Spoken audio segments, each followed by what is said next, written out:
My name is Monk Rowe for the Phillies Jazz Archive. It's a great pleasure to have Alan Broadbent with me today, and I'm going to introduce you first as a pianist, orchestrator, arranger, composer, teacher, and just returned from San Francisco. Is that right? Last night, yes. Yeah.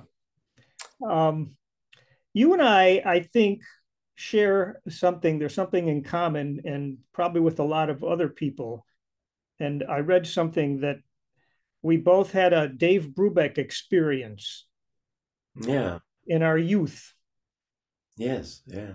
Was that in New Zealand? That was in Auckland, in New Zealand, and I guess that was the time when a worldwide hit was Take Five. And I was in between classical piano studies, which I wasn't too interested in, and trying to figure out what to do with music. And there was Take Five, and that was very interesting. And uh, they were doing a world tour at the time. I think this would have been 61, something like that. And anyway, they came out, and I had great seats, and it was my first jazz experience hearing the quartet. But mostly, I there was another level that was reaching me that I had never experienced. I knew the song that they would play, the standards, Tangerine and things, from my dad's sheet music that I used to sight read. But when they played Tangerine on stage, first of all, the harmony and the feeling, but it was doing something. This time thing was something that intrigued me, and the way that Paul Desmond floated on that was an ideal for me, and so that was the beginning. At that point, had you had experience with making up music at the piano, not attached necessarily to the Oh yeah, in front of you? no, I was trying to compose. So that's another side of me. But yeah, I don't know.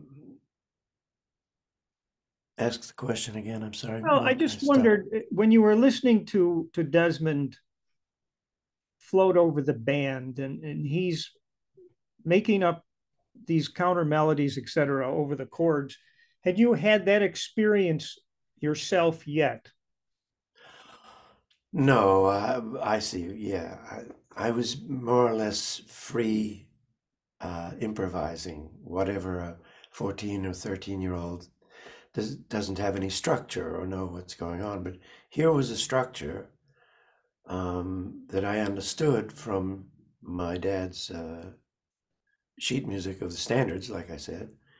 And here was this thing being put on top of it that was what was not only interesting and intriguing, it was moving.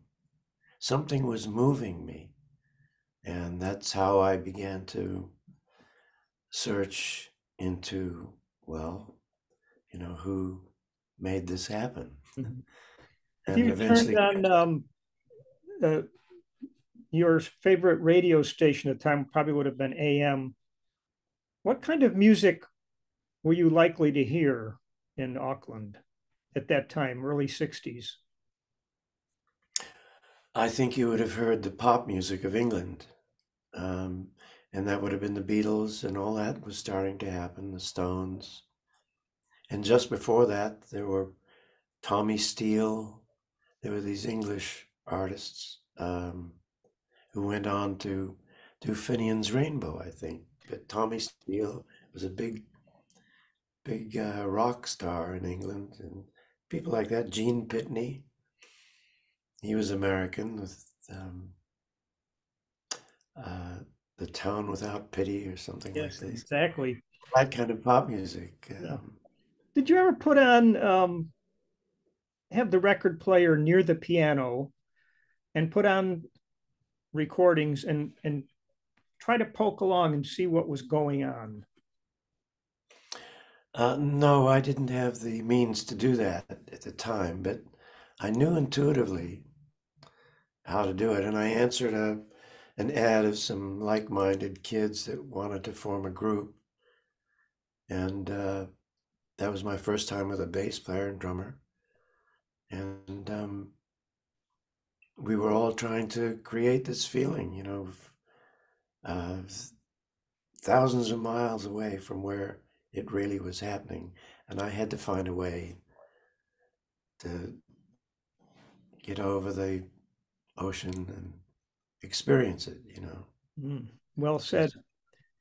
It's, Did it take you time, or did you figure out on your own what C7 and F major 7 and all those yeah. symbols meant? Yeah, I figured all that out. But then as I was, uh, you know, meeting friends who were musicians, and I met some serious older musicians who had been playing in Sydney, and they were like, one of them, absolutely great jazz pianist, Dave McCrae. Dave became, through a chain of circumstances, Buddy Rich's piano player in the 70s and Buddy's favorite pianist. And Dave could groove like mad, but I think he's retired from all of that. And so there were these. Mike Nock is another pretty famous New Zealander, but he went in the whatever you want to call it, jazz fusion thing that lost that feeling for me that I was interested in. Not that I don't admire the music or anything, but I've always wanted that feeling. Otherwise, I'll go and listen to an 80-piece orchestra and you know I, I want to pursue that for a moment. The feeling, because I think I know what you mean. Is it about swing? it's a deep swing. It's a very deep relationship. I'll give you the people. Well, the man that invented it was Louis Armstrong, of course. You can hear that in his, well, there's YouTube of him doing Dinah with his group somewhere, Copenhagen or something. And his group's chugging along and forward, ting, ting, ting, ting, ting, ting. But Louis, when he starts to, even with a few notes, where he puts those notes are they're like, I don't know, a tension release thing. That when his more complicated phrases happen, they still have that feeling of bouncing around the ring, bouncing back into the center. And the lineage of that, um, not just my opinion, is Lester Young in that, and of course, Bird and Bud Powell. Bud, for me, and for a lot of like-minded people, Bud is the one that where it was no longer ornamental music. It was no longer Art Tatum, Teddy Wilson, magnificent pianists that they are. This was a speaking voice, like a horn. And Bud introduced that by way of, all right, if you want, Earl Hines and Nat Cole. Bud even sits at the piano kind of like Nat Cole. But it was Bud and the relationship to this deep, deep time that you can hear when he's not sick, when he's in great form. Those are the things that are precious to me and separated from all other music. So that's what I mean. If it, of course, I listen to all kinds of music and love it. I can love charts by David Rose or Percy Faith. It's the orchestration and the music, whatever. But when it comes to this, what Tristano called a life force, this life force that he believed was a human uh, need, I don't know, in us, art, the movement of music. You, deep music, you know. I'm not talking about dance music or Beyonce or whatever. Fine, it's love, whatever. I'm talking about dancing in the mind and the heart, you know. It's and I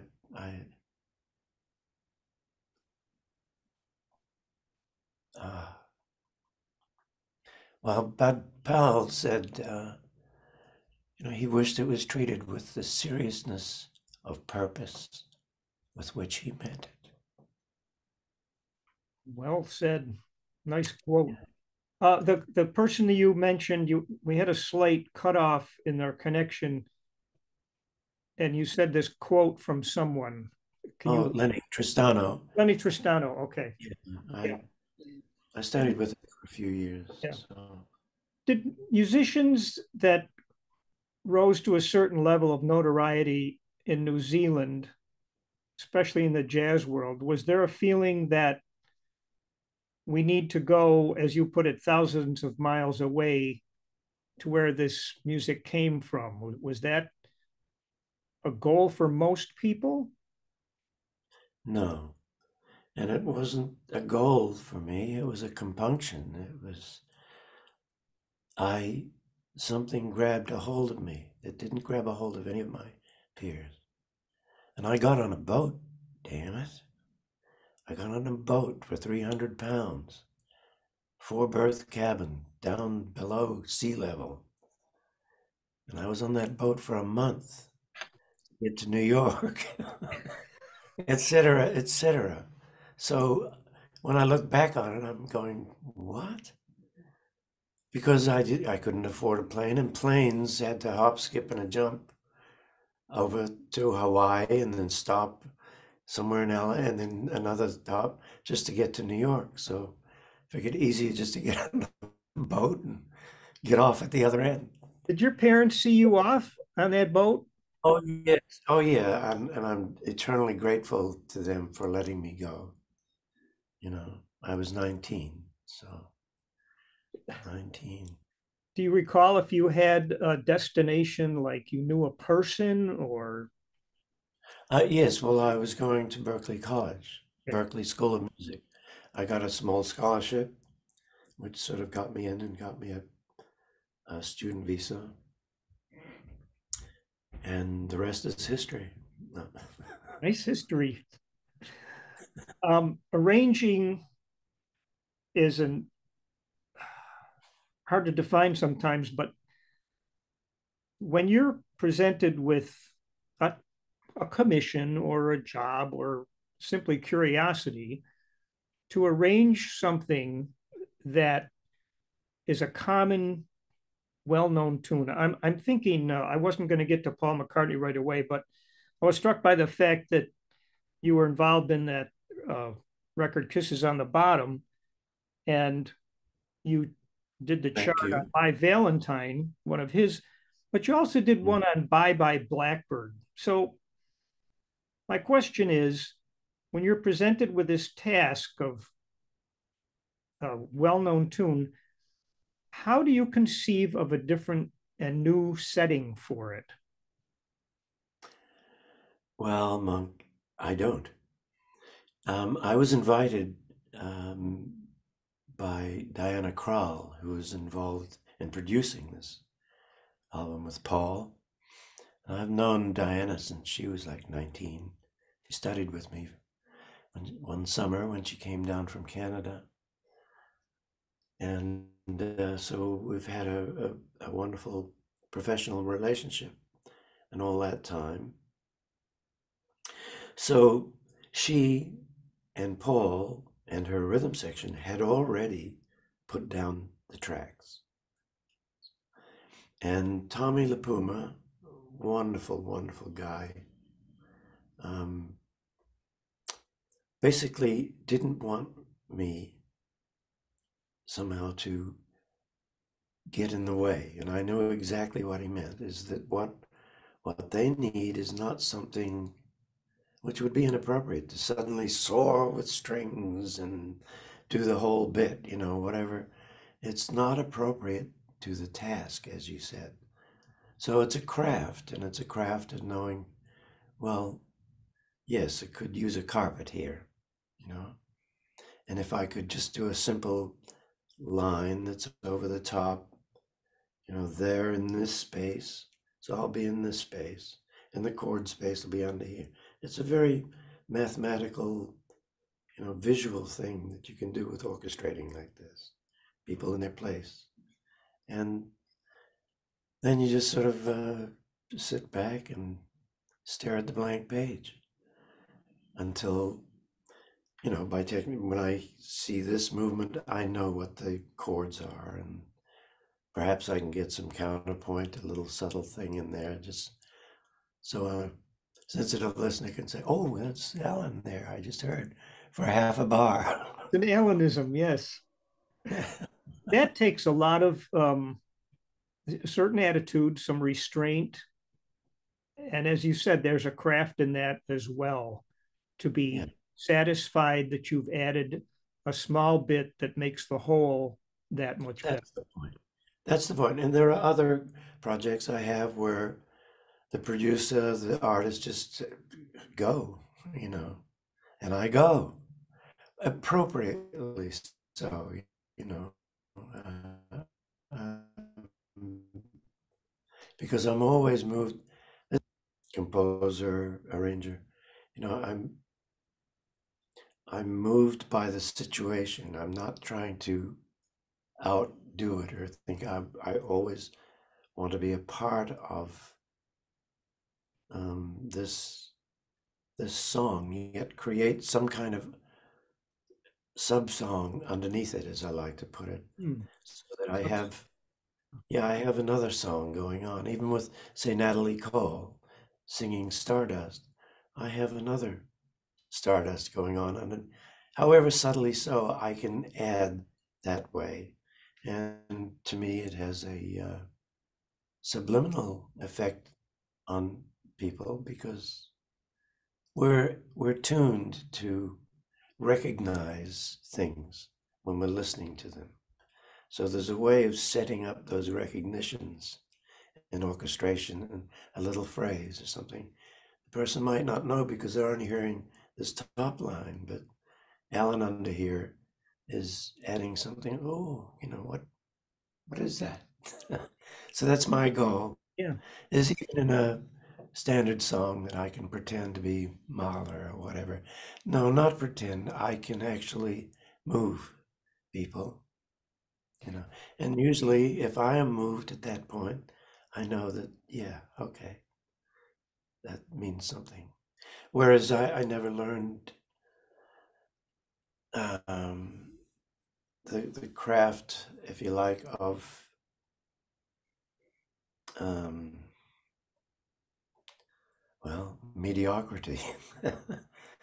Mediocrity. I mean, the craft of just knowing it all without any passion, you know.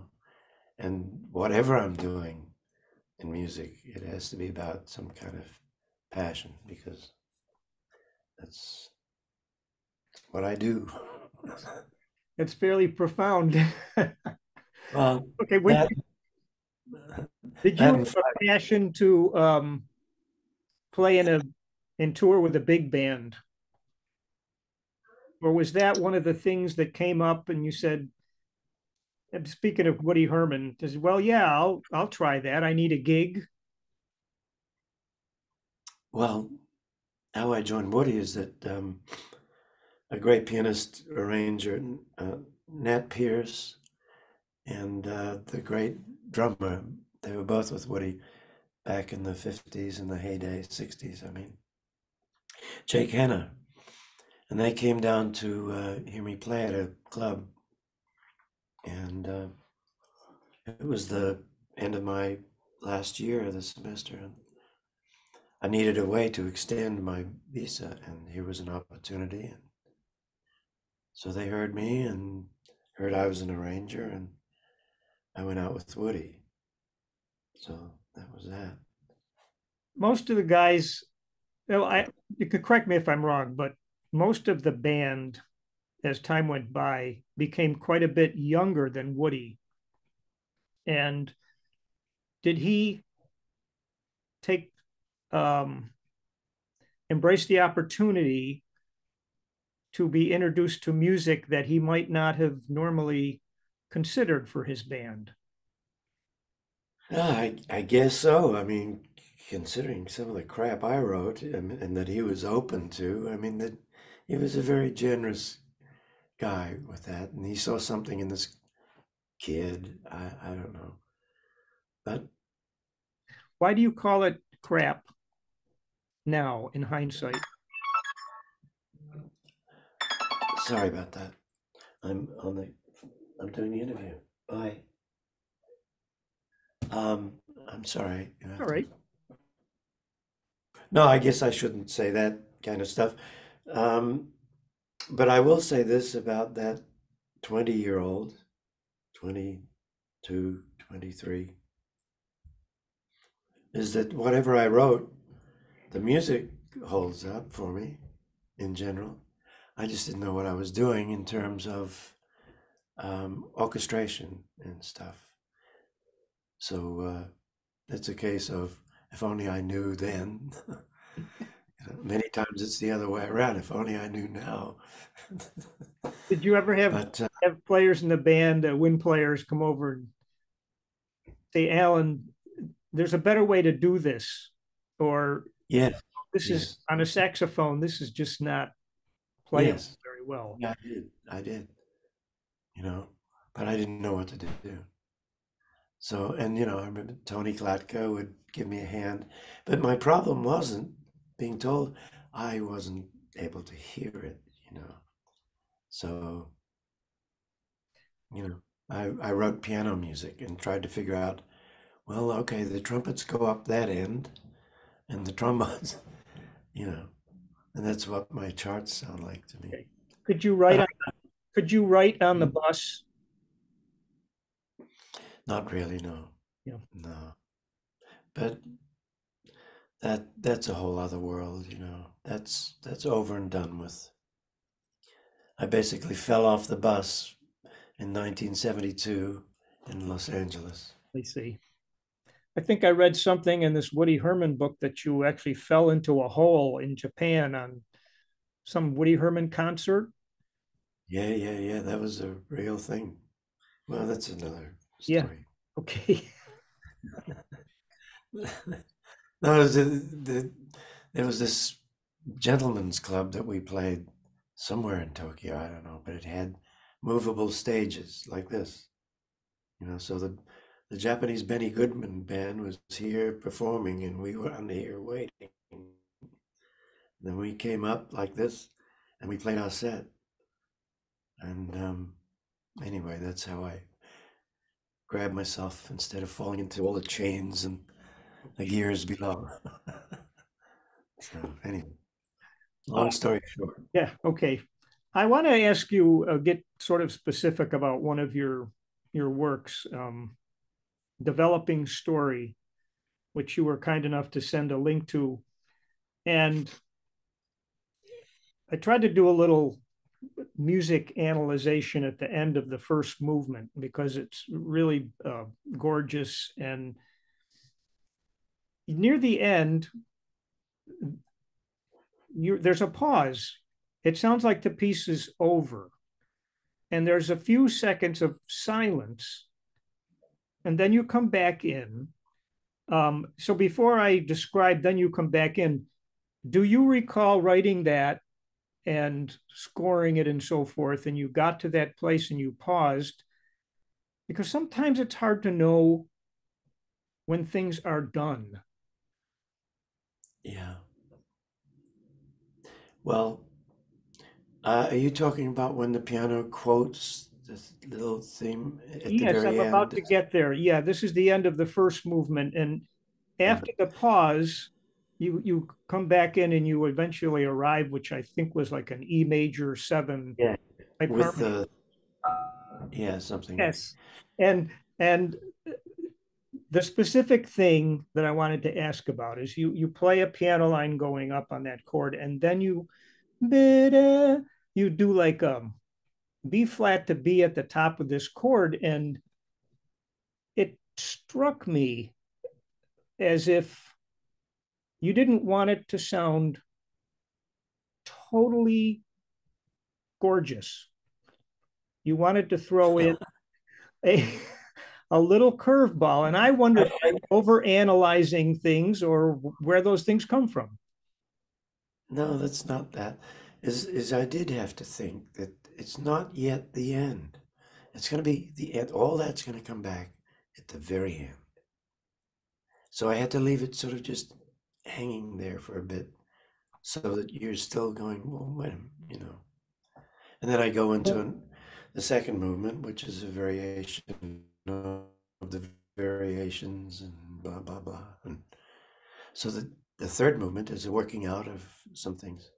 And here it comes. And that's when you should have that cathartic feeling that, yeah, it's, there it is. So, I think you're kind to the listener because you used your resources in an interesting way, starting out with a full orchestra, then a piano solo, trio, adding the orchestra back in. I don't have a question here. It's just an observation. yes, well, it has a curve. There's the introduction with the full orchestra, which dies down, and I play the theme, you know. Um, it's my theme, you know, it's anyway, it's an honest and well, I like it. Anyway, I play the theme, uh, and then the orchestra comes back in, and then we move into the theme variation, um, so that you're always constantly reminded of this melody, so that even when I'm improvising, when they listen to jazz, and giving them, you know, here's some, it sounds like mosquitoes and flies and all. There's no grounding for them to listen. That yes, it's all the things you are, and if you know the chords and stuff, listen to how a bird is, you know, floating over it like that. Well, I made sure that you could hear this undertow all the time while I'm improvising, and then when you do hear the culmination of that, that you can figure out without, you know, too much trouble that, oh yes, that's that theme again coming back. And what was the piano in C major is magnificently orchestrated in E major, the beautiful E major for a full orchestra, that same theme. So even it's not a piano solo anymore, it's an orchestral, uh, however you like, denouement. You know, it's Hmm. so I haven't spelled anything out for you except these ideas that come in blocks. And any intelligent person would be able to add that to the emotion, perhaps, of listening to the music that's happening, to have Is there that a story? foundation. Is there a non-musical story behind the piece that drives it? I Yeah. think I think what I'm trying to ask is the music like this will elicit different emotions from different people. But was there a story behind the composition that led to it? A life story? Well, it's all, you know, any, I guess we all have that, just an inner movie or something. But I guess that could simply be said as being about that boy who got on the boat. So Yeah. Do it you has this. purposely, you mentioned that you orchestrated it for the orchestra in the key of E. Mm. Does E have a different sound than E flat? Oh yeah. Oh, absolutely. E flat would be the darker sound, especially when there are strings involved. A lot of strings. We had a lot. E becomes a bright, full, open string sound, but warm. You know. E flat, they've got a lot of stops on the. How's that for a piano player, folks? Yeah, Yeah. Anyway, you know what I mean. I do. And I'm wondering how you learn to write for strings, because I've done a bit of it and I know enough to know that I don't know much about what they're capable of. Yeah, well, that's what happened to me. I really didn't have a clue because I was a pianist with Nelson Riddle for the last 10 years of his life. I I was there when he would he. This is way past Sinatra and stuff, but he'd do TV shows and things. But I never asked him. I never. He was always kind of austere, lovely guy and kind to me. But he wasn't interested in teaching in that way. So I would listen. And then eventually I got to be on the road with Natalie Cole with the Unforgettable album and as her pianist. And that meant every night they would be packing up the scores of the Johnny Mandel, Marty Page. I mean, all these guys. And there they were. So that's what I did on the bus, on the luxury bus, where you felt every bump, no matter how much. But I had Johnny Mount, and there, oh, you mean you do that with the violins and then the violas can, it was spelled out for me. And I suddenly could, all I thought I knew about the orchestra with my years of watching, I mean, looking at scores since I was a teenager, huge collection, which I still have. Um, they didn't teach me anything, but Johnny Mandel, there, oh, three voicings like this and that and blah, blah, blah. And that's when I did my first charts, and Natalie gave me my first breaks. Unfortunately, that all came at the very end of record companies picking up the tab. So that sort of all ended after that, in the end of the '90s and stuff.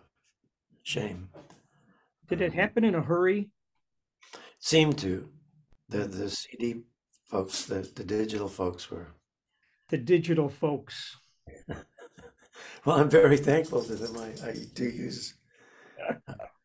Did you ever have, I know this would be kind of bizarre, get a commission to write string parts for behind a vocalist that would be played on the synthesizer? Well, that was, my couple, 3 years on the road with Natalie Cole. Um, we had an orchestra every night or every second night. There would be rehearsal during the day, and we'd in a different town, wherever. Mitzi, shh. I have one too. Oh, yes. And I got off the road and got into Charlie Aiden and another story and everything. And one day I guess they were in a panic. They didn't have a keyboard player. Could I come down? Be great to see you. So I went down to whatever gig it was in Orange County, in LA, and it was like a racetrack, I think, whatever it was. And we went up, and there's the brass players and everything. And I'm looking, and we don't have any strings. And I was the guy that had to sit at the synthesizer playing my string charts. And it was the most painful thing for me. It was just so anyway.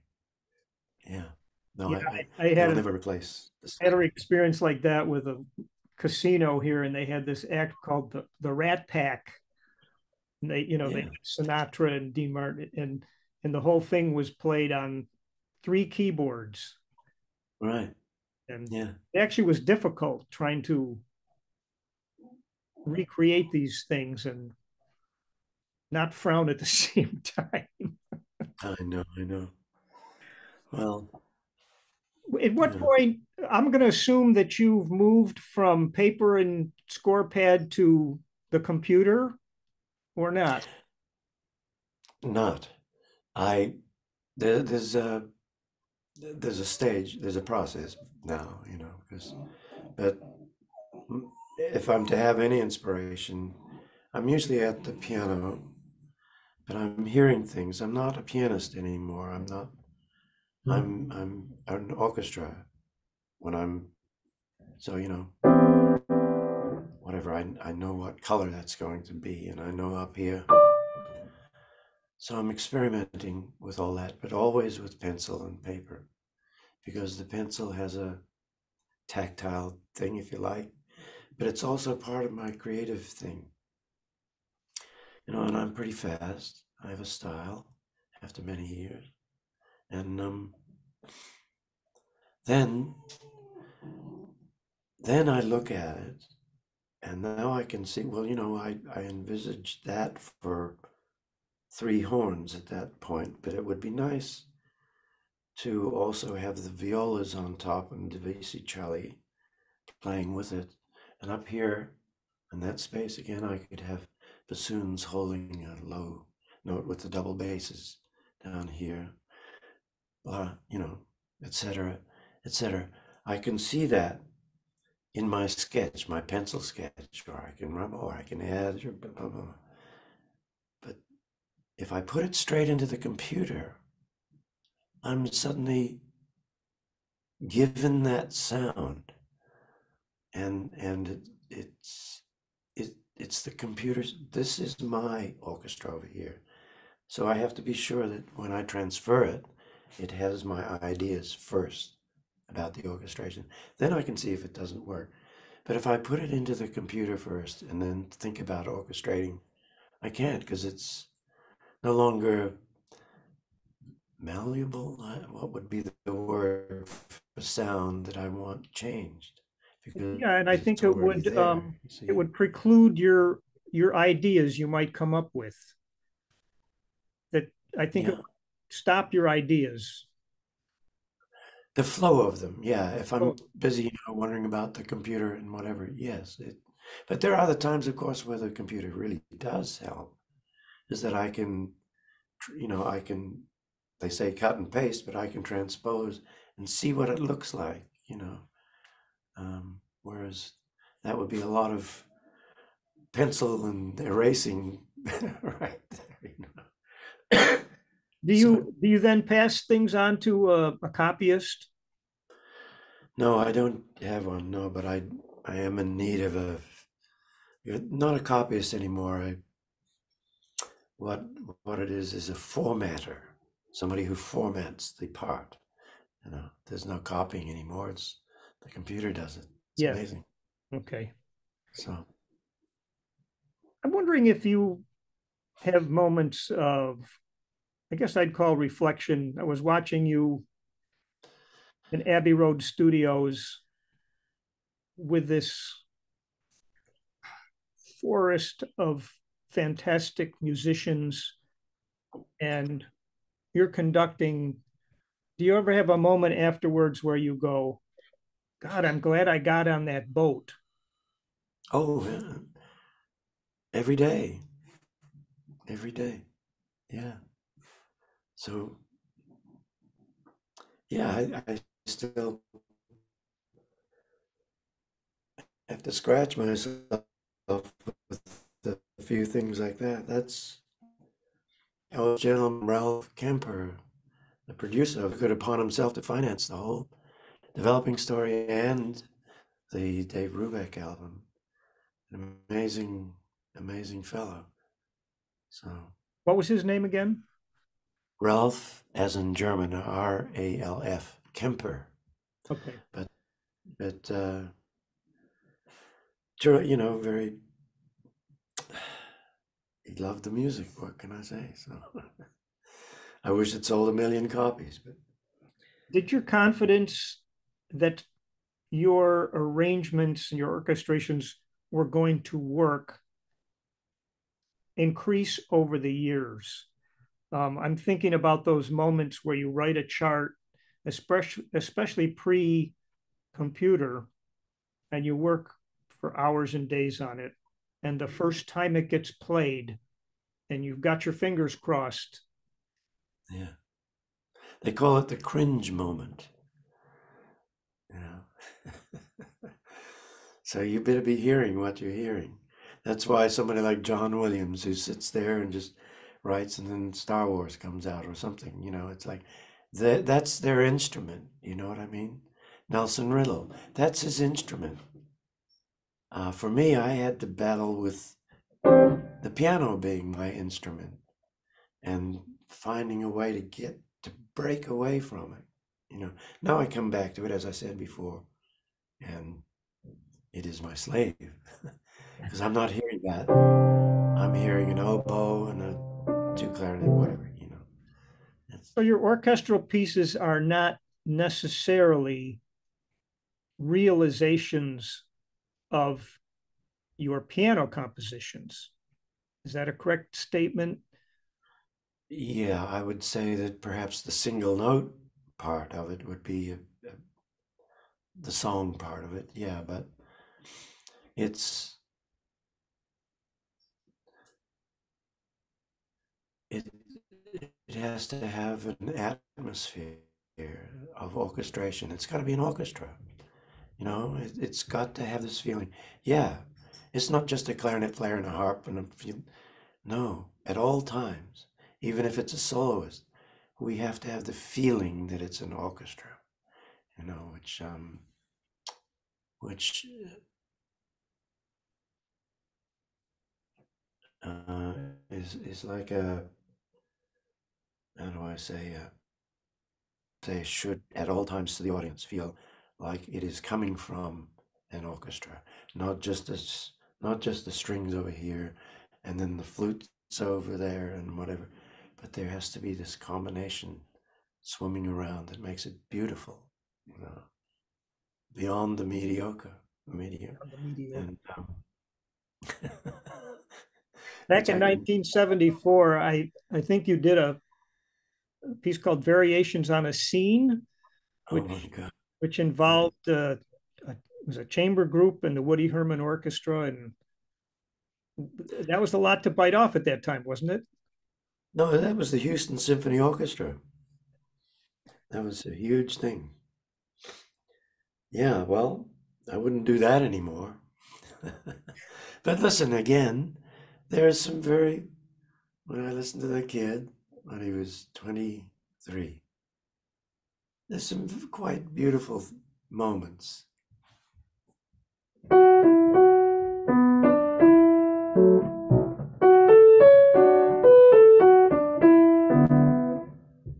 There's a big theme that comes out in the middle. And yeah, okay, kid. The rest, the big ending, and I'm I'm all impressed that you can pull that out of your memory like that. I was too. I'm going, oh, wait a minute. I do remember most. And then all of this, my ending and everything was pre uh, PM, uh, which was a cataclysmic, cathartic event in my life. That all of that variations on a scene and the ending of it all was before Mahler, and you know, so You saying that Mahler, your ears were introduced to Mahler, and that had a I would profound effect on you? it would have well, he had a profound effect on me from the word go, and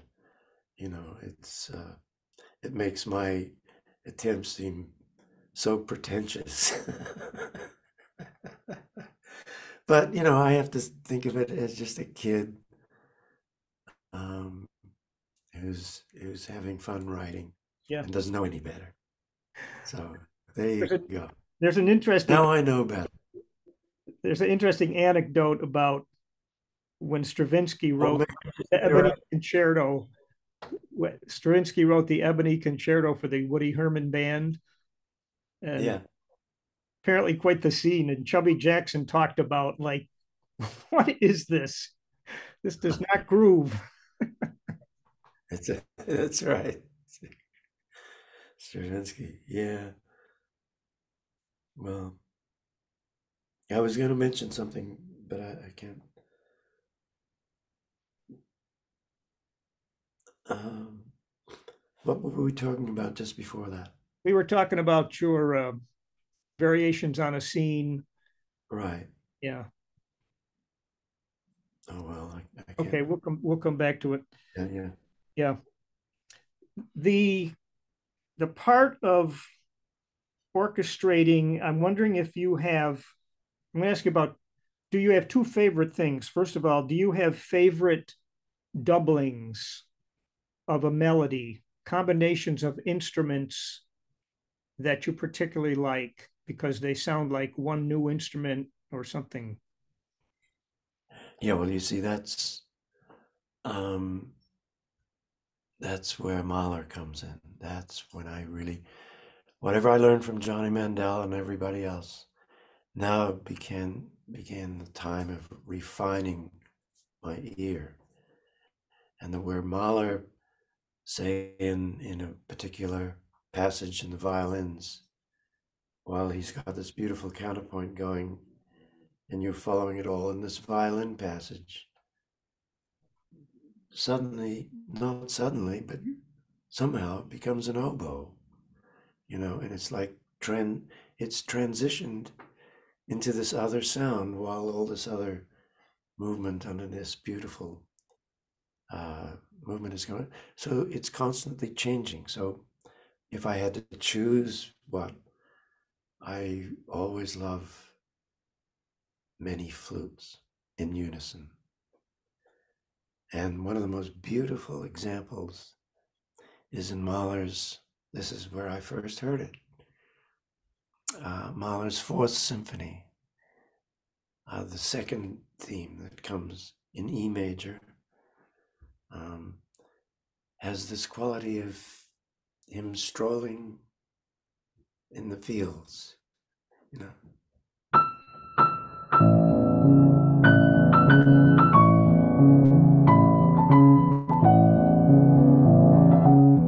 Well, four flutes and all this. And I went, oh, that's the most beautiful thing, you know. There he is, whistling away. Uh, Unison French horns, I think, for the beauty of power. The opening of Mahler's Third Symphony has 8 of them. My son put it on my ringtone. That'll get your attention.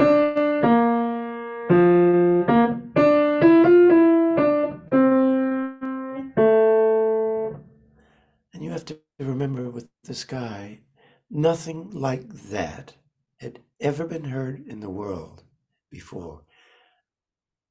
That includes all of his symphonies. I'm not the only guy. I mean, you know, I could name names who feel this way. Everything he did, there was nothing like it before. And he had the courage to get up every morning and open his manuscript and raise his third finger to the world and say, Alan needs this. I'm going to write. Oh, that's powerful. I don't know if you can answer this. Do you have, Well, it is. say again? Oh, Do you have a no, no, do you have a favorite dissonance?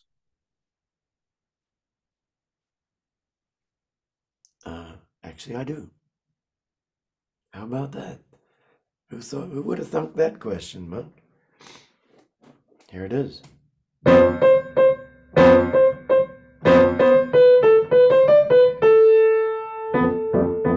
It's this. It's the opening of Stravinsky's wonderful ballet, Agon. If you don't know it, it's a magnificently compact orchestral piece of um, what do you say, of episodes, for 2 dancers. And here it is, the trumpet and a horn, and what else? Pizzicatos. Bum, bum, yeah, bum, bum. Which at the very end is softened.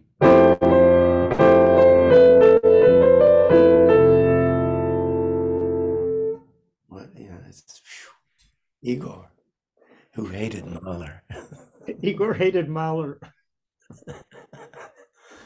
I Yeah. had a chance to listen to the Rite of Spring once in rehearsal by a major orchestra, and I just am still stunned that such a thing Oh, yeah. exists and could be thought of, I guess is the Yeah. best way I can put it. Yeah. Mahler, too. Yeah, I had all those scores before any of my Mahler scores. This is Rite of Spring I had since I went to Berkeley. And I used to listen to the recordings and I could not figure it out. The music, but the orchestration, how? And it was Mahler who, when I came back to Rite of Spring, well, of course, it's a science, you know? It's like mathematics, and there it is. It's all Rimsky-Korsakov teaching Stravinsky. Well, where does Frank Zappa fit in there? Well, And the reason I brought it up is I see that you chose one of his tunes to write a chart on. yeah, well, that was back in the day, and it was a fun tune. But I'm struggling myself even at this age. I struggle every day to do this. But who am I to say?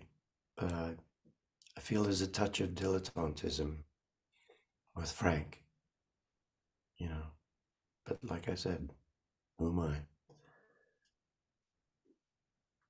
You want So to? no, I'm just not moved. That's all. Okay, So why listen? doesn't have that deep thing. Maybe it does. Maybe it does to somebody else, but I don't have enough time. I've got to. I'm still trying to figure out the mysteries of the Ninth Symphony of Mahler. Not to mention the 10th. There are all these. What my son, who's 23 now, but my son, when all the video games and stuff, um, there are these things. Uh, what do they call them? Like they're hidden treasures. They're called. They have a name for it. Oh heck, he's not here. But they're like in the game itself. There are these little things that you'll find that add points. So you might sort of miss them as you're going by. But and that's happening to me constantly in the in in a Mahler symphony. It's like, oh, you mean that little phrase there that I've been listening to for 20 years? Is that one that's down there? That he's down in the bases? Oh, stuff that any scholar could have just pointed out to me in a half a minute, but the sense of self-discovery that I have with this music is I had that something. with my second listen through to back to your developing story, the first movement. The, only the second time I was hearing things I hadn't heard before, some counter melodies and the cello and so forth. Very, very beautiful. You know, Congratulations. I'm not sure what just this to have an intelligent listener. But again, it's already the second movement is kind of a movement d'amour, but it's the same theme, only you know Mhm. cleverly composed upside down, Ah, which people will eventually get. okay. I think I learned about that in music theory, something about a retrograde, something. You got it. There you go. Yeah. um, do you have a person, a manager, someone between you and a potential work? If if a up and coming singer said, Oh, I sure wish we could get Alan Broadbent to write strings for us. Do they call you directly, or do you have someone who's handles that? No, they call me directly. I'm not part of the music business. I never really was. Hmm. People think that I'm, writing all this music, but as I say, all that died with the record companies not wanting to foot the bill. And so orchestras kind of died with it. But there's a way to keep that going and to schmooze and play the whole scene and write other kinds of material. I I never could. So Is it, certain people recognize something in me and they like it. Or that's it. is it harder to write um, a horn section part, let's say three horns, than it is to have a whole orchestra at your disposal? Oh, I'd rather have the orchestra. Yeah, yeah, I can see. But it would be a challenge, of course. Um, And what's it like for other people to conduct your work? well, funny you should mention. You see this? Yeah. I wrote a huge orchestral piece over the course of another 20 something years. And I came up with one more piece about a year ago that I spent a lot of time on. And I called it the Americana Suite because it has a lot of connections with my youth and blah blah and adventures and Ralph Kemper um, called the conductor of the Aachen, Germany Symphony Orchestra. Aachen, for anybody's uh, information, was the home of Charlemagne. So he's got a symphony orchestra.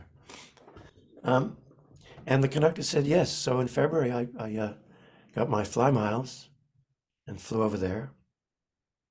And they performed this. They had like 4 rehearsals. And it was recorded at the time of the pandemic, but performed about a year later. And that was an answer to your question.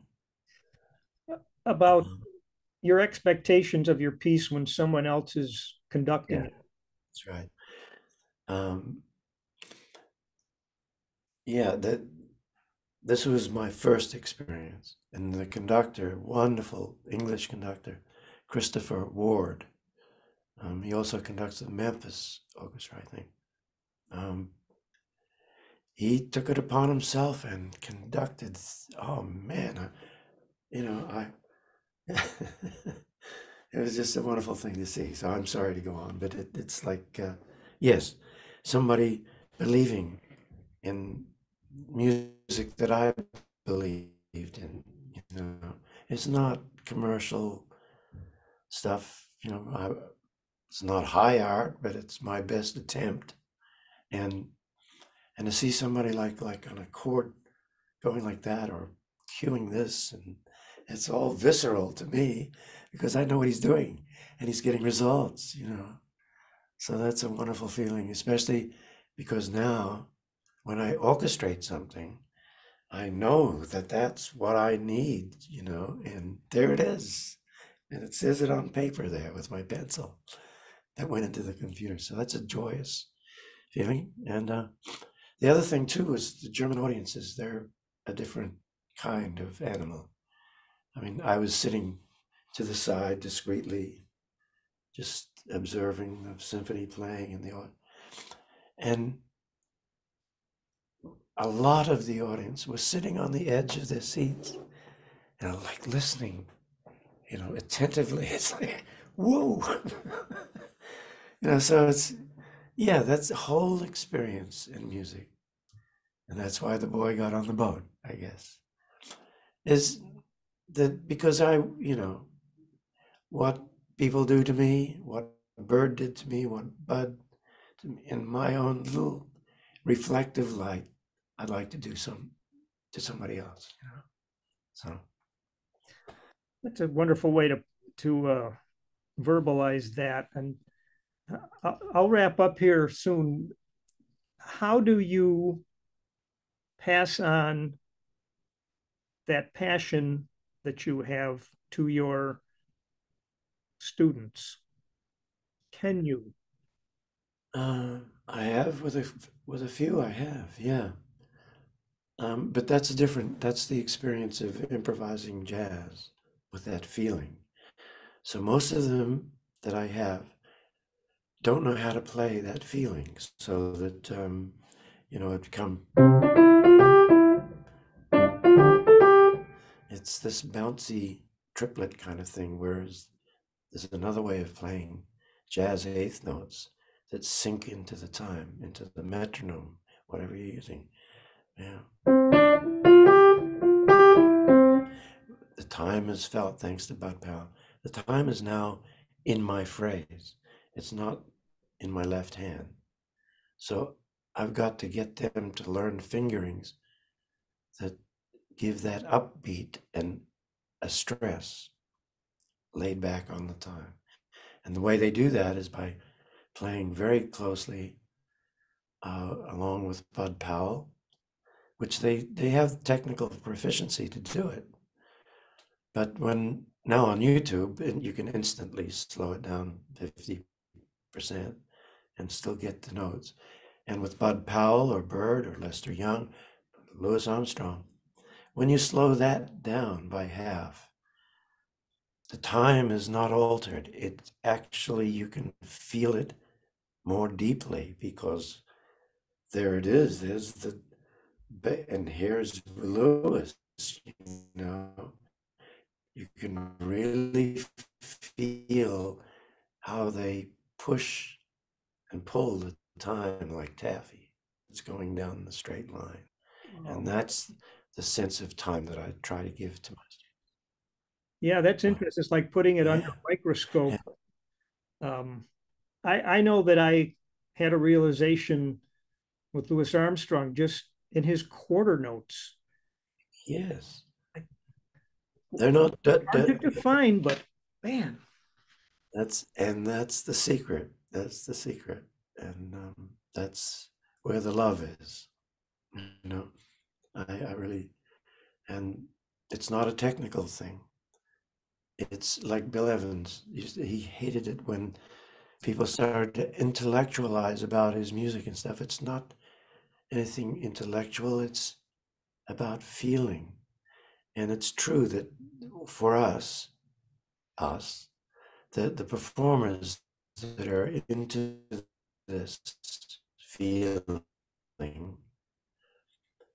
is that the feeling comes first. It's the rhythm that comes first. Become part of that rhythm. They're not placed on top of the rhythm. They are the rhythm. It is the experience.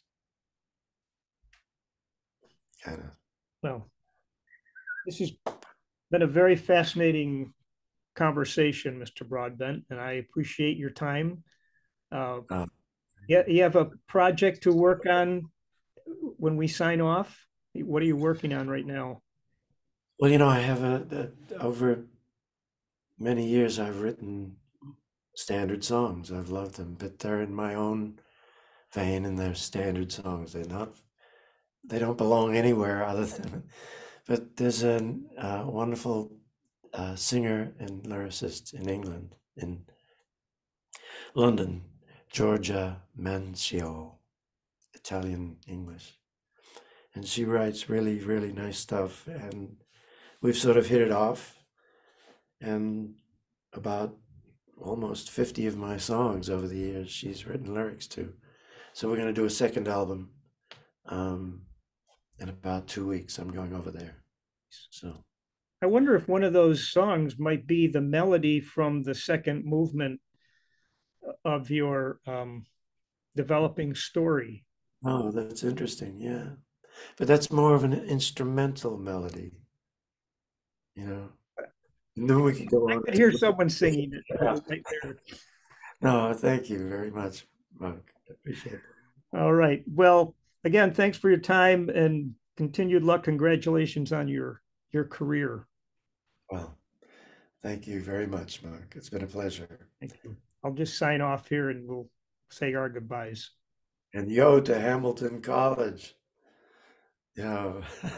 Thank you. Take care.